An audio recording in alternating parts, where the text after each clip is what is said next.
All right, if you've been following me, you know that I am completely and totally against timing a breastfeeding session in order to tell how much milk your baby got. I'm going to tell you what to do instead, and I'm going to tell you what to say when someone asks you about this.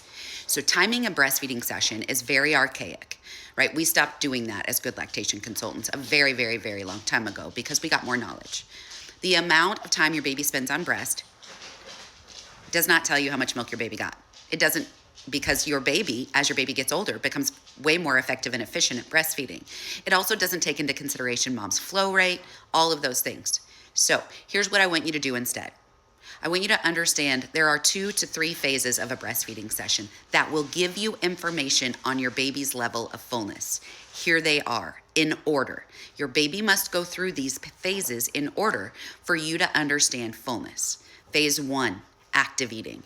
Your baby is going to breast and actively and repetitiously removing and suckling and swallowing and tugging on your breast.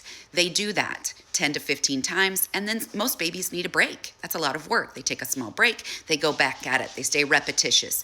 This part is kind of noisier too. You can hear the exhales, you can hear the swallowing. Then your baby simply moves to phase 2, which is they're still questioning their fullness. That repetition of the suck, swallow, breathe slows way down. They take longer gaps of time. And that is simply your baby's belly and brain speaking to each other.